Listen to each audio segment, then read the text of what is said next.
जय श्री कृष्ण।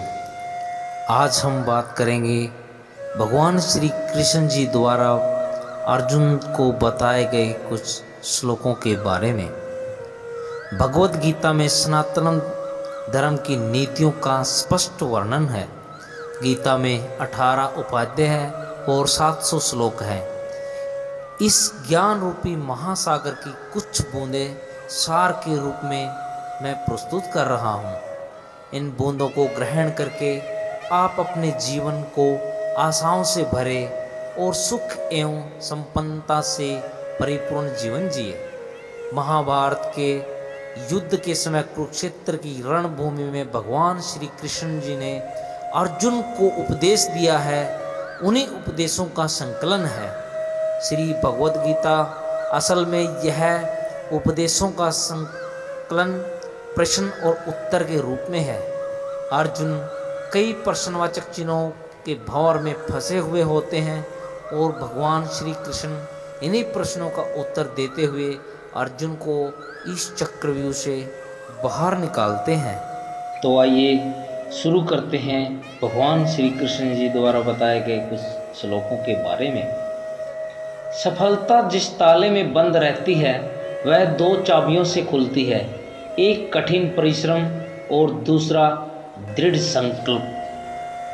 भगवान श्री कृष्ण जी कहते हैं, मैं भूतकाल, वर्तमान और भविष्य काल के सभी जीवों को जानता हूँ, लेकिन वास्तविकता में मुझे कोई नहीं जानता। जो दान कर्तव्य समझकर बिना किसी संकोच के किसी जरूरतमंद व्यक्ति को दिया जाए वह सात्विक माना जाता है। जो पुरुष सुख तथा दुख में विचलित नहीं होता और इन दोनों में स्वभाव रहता है वह निश्चित रूप से मुक्ति के योग्य है। कर्म वह फल है जिसे इंसान को हर हालत में ही काटना पड़ता है, इसलिए हमेशा अच्छे बीज बोए ताकि फसल अच्छी हो।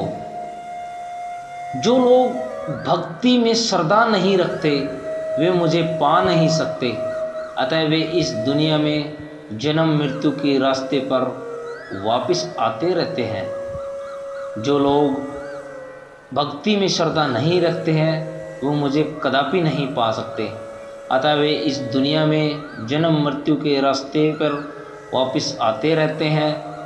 मैं धरती की मधुर सुगंध हूँ, मैं अग्नि की ऊष्मा हूँ। सभी जीवित प्राणियों के जीवन और सन्यासियों का आत्म संयम मैं ही हूँ। वह जो सभी इच्छाएं त्याग देता है, मैं और मेरा की लालसा और भावना से मुक्त हो जाता है, उसे शांति प्राप्त होती है। मेरे लिए ना कोई घृणित है ना प्रिय है, किंतु जो व्यक्ति भक्ति के साथ मेरी पूजा करते हैं वो मेरे साथ हैं और मैं उनके साथ हूँ। मनुष्य को जीवन की चुनौतियों से भागना नहीं चाहिए और नए ही भाग्य और ईश्वर की इच्छा जैसे बहानों का प्रयोग करना चाहिए। श्री कृष्ण जी कहते हैं, मनुष्य को परिणाम की चिंता किए बिना, लोभ लालच बिना एवं निस्वार्थ और निष्पक्ष होकर अपने कर्तव्यों का पालन करना चाहिए। जिस तरह प्रकाश की ज्योति अंधेरे में चमकती है, ठीक उसी प्रकार सत्य भी चमकता है।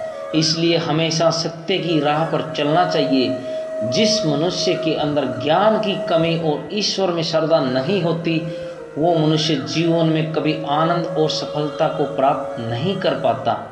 जब जब इस धरती पर पाप, अहंकार और अधर्म बढ़ेगा तो उसका विनाश कर धर्म की पुनः स्थापना करने हेतु मैं अवश्य अवतार लेता रहूँगा। वह व्यक्ति जो अपनी मृत्यु के समय मुझे याद करते हुए अपना शरीर त्यागता है वह मेरे धाम को प्राप्त होता है और इसमें कोई संशय नहीं है। जन्म लेने वाले के लिए मृत्यु उतनी ही निश्चित है जितना कि मृत्यु होने वाले के लिए जन्म लेना। इसलिए जो अपरिहार्य है उस पर शोक मत करो। मानव कल्याण ही भगवत गीता का प्रमुख उद्देश्य है, इसलिए मनुष्य को अपने कर्तव्यों का पालन करते समय मानव कल्याण को प्राथमिकता देना चाहिए।